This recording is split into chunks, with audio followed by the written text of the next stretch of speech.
মালয়েশিয়ার আজকের নিউজ।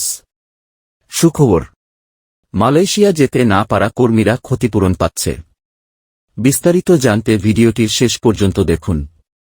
গত ৩১ মে মালয়েশিয়ায় কর্মী পাঠানোর শেষ দিন ছিল।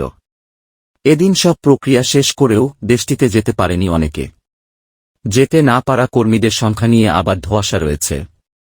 প্রবাসী কল্যাণ মন্ত্রণালয় থেকে কর্মীদের সংখ্যা ১৭,০০০ বলা হলেও তা ৫ থেকে ৬,০০০-এর বেশি হবে না বলে দাবি করেছে Bangladesh association of international recruiting agency BAIRA. এদিকে দেশটিতে যেতে না পারা কর্মীদের তালিকা হালনাগাদের কার্যক্রম শুরু করেছে প্রবাসী কল্যাণ মন্ত্রণালয়।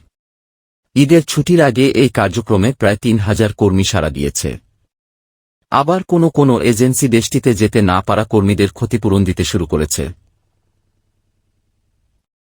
শ্রম অভিবাসন বিশ্লেষক হাসান আহমেদ চৌধুরী কিরণ বলেন, কর্মীদের সংখ্যা যতই হোক না কেন সবাইকে অর্থ ফেরত দেওয়ার উদ্যোগ গ্রহণ করতে হবে।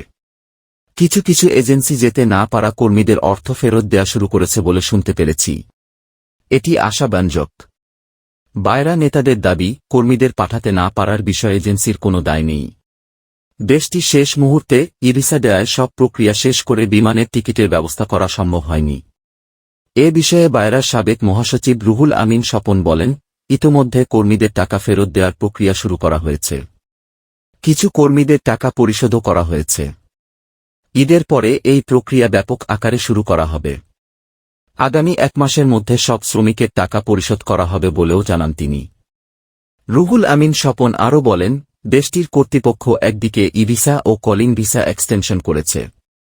তাছাড়া মালয়েশিয়া প্রবেশের সময়সীমা শেষ হওয়ার আগের দিনও তারা ভিসা ইস্যু করেছে।